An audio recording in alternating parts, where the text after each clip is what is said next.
राम राम किसान भाइयों। आज अनिल जी ताजपुर सलोली ग्राम शेरपुर जोन जिसके इंचार्ज हमारे अंजुल सिंह तोमर हैं, तो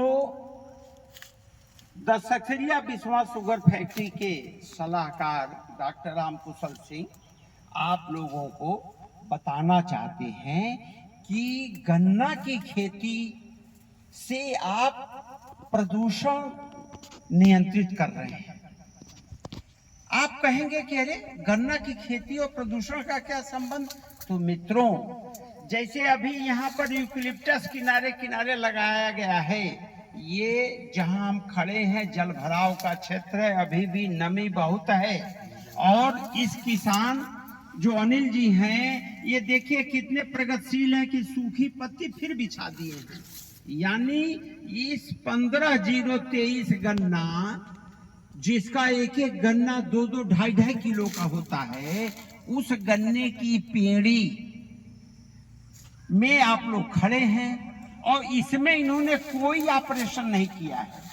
तो कहने का मतलब यह है कि जो प्रदूषण यानी जो वाहन चलता है या जो वातावरण में किसी भी प्रकार से ग्रीन हाउस गैसेज, जिसमें मीथेन गैस है, कार्बन डाइऑक्साइड है, नाइट्रस ऑक्साइड है, जिसकी वजह से गर्मी बढ़ रही है, तो उसको नियंत्रित करने के लिए जो हमारे गन्ने की पत्तियां हैं वो सर्वाधिक कार्बन डाइऑक्साइड ग्रहण करती हैं।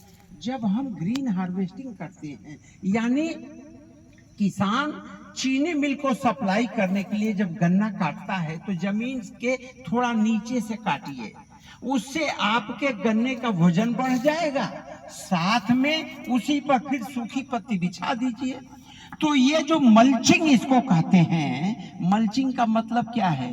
खाली जगह में सूखी पत्ती, चाहे गन्ने की हो, चाहे पराली हो, धान की जो होती है, या भूसी हो, किसी भी सूखी पत्ती जिसको हम जैविक कहते हैं, तो ये जैविक कचरा को इसमें फैला दीजिए।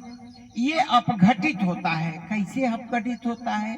तो आप सब लोग जानते हैं कि डॉक्टर आर.के. सिंह केवल गौ माता के संरक्षण के लिए और गौ माता आधारित गोबर और मूत्र से बनने वाले जीवामृत तथा जैविक कीटनाशक का प्रयोग करके और हम आपकी सेवाएं दे रहे हैं, जिससे प्रदूषण मुक्त वातावरण में आप गन्ने की खेती करें और उत्तर प्रदेश तथा भारत को ग्रीन हाउस गैसेस से मुक्त कराएं।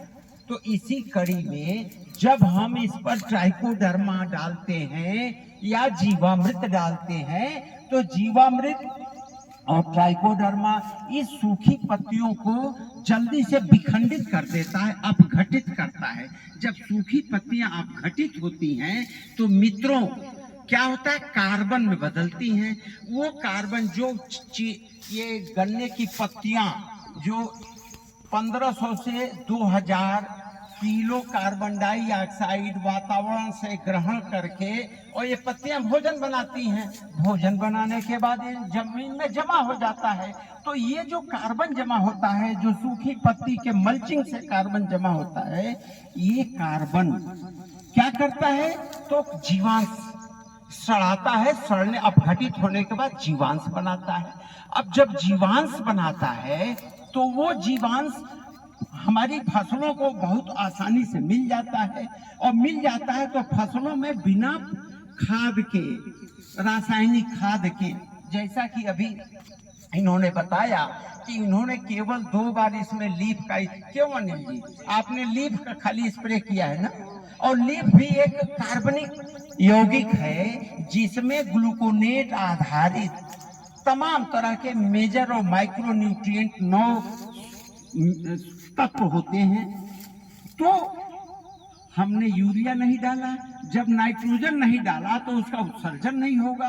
तो कहने का मतलब रासायनिक खादों का प्रयोग कम करिए, कीटनाशक का प्रयोग कम करिए, और यह मल्चिंग से जो अपघटित कराएंगे तो जो कार्बन, पहले कार्बन में जमीन में कार्बन जमा होगा, कार्बन से जीवांश बनेगा और वो जो जीवांश है वो पौधों को आसानी से ग्रहण, क्योंकि जीवांश में 16 तत्व होते हैं जो किसी भी फसल के लिए बहुत ही लाभदायक होते हैं। तो कुल मिला के मल्चिंग के माध्यम से आप राष्ट्र और अंतर्राष्ट्रीय जगत की सेवा कर रहे हैं। आप प्रदूषण मुक्त वातावरण में गन्ना की खेती कर रहे हैं। अपनी उपज देखिए 15,023 के गन्ने को लोग कहते हैं कि सियार खा जाता है।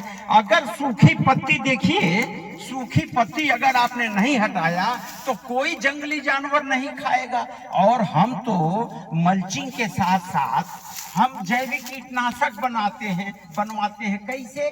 गाय के मूत्र में जो जहरीले पौधे हैं, जैसे नीम है, जो मदार है, धतूरा है, इन सबको अच्छी तरह से इनका एक्सट्रैक्ट निकाल के और 1 महीने तक फर्मेंटेशन कराते हैं। उसके बाद उसका जब छिड़काव कराते हैं तो कोई जंगली जानवर भी नहीं आता है। तो कुल मिला के आप देखिए मित्र परजीवी कितना ज्यादा खेत में है। और यह मित्र परजीवी कीटनाशक, जितने हम रासायनिक कीटनाशक के विरोधी हैं, हम कह रहे हैं कि अगर बेवेरिया बैसियाना मेटराइजियम से आपके सारे जीवाणु कीड़ों का नियंत्रण हो जाता है, जैविक नियंत्रण हो जाता है, अगर आप जो है हमारे बायोपेस्टिसाइड का प्रयोग करते हैं तो क्या जरूरत है जहर डालने की, जिससे वातावरण को प्रदूषित कर रहे हैं आप। मित्रों, ट्राइकोडर्मा, जीवामृत, जैविक पेस्टिसाइड और मित्र परजीवी हमारे खेत में केचुआ को बुलाएगा।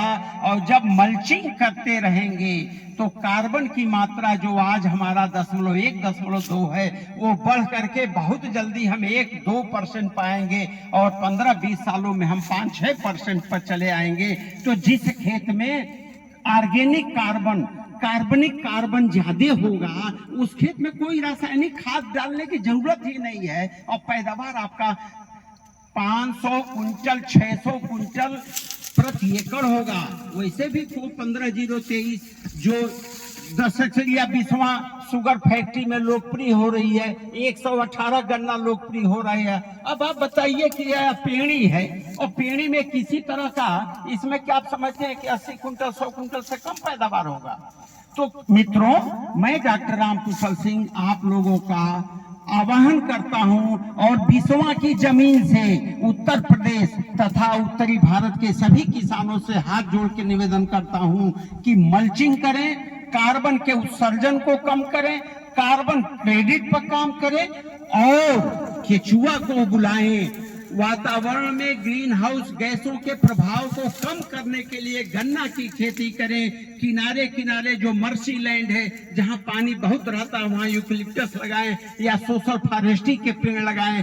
तो जो ये पेड़ हैं वो और गन्ने की पत्ती, यानी पेड़ के बाद सभी फसलों में गन्ना ही एक ऐसी फसल है जो सबसे ज्यादा ग्रीन हाउस गैस के प्रभाव को कम करता है और जितनी जहरीली गैसें हैं उनका उत्सर्जन नहीं होने देता है। तो इसके साथ मैं आप सभी लोगों का आह्वान करता हूं कि कृपा करके वातावरण को साफ सुथरा रखने में अपनी भूमिका, अपना योगदान दें, जिससे कि हमारा उत्तर प्रदेश उत्तम प्रदेश हो। जय हिंद, जय भारत।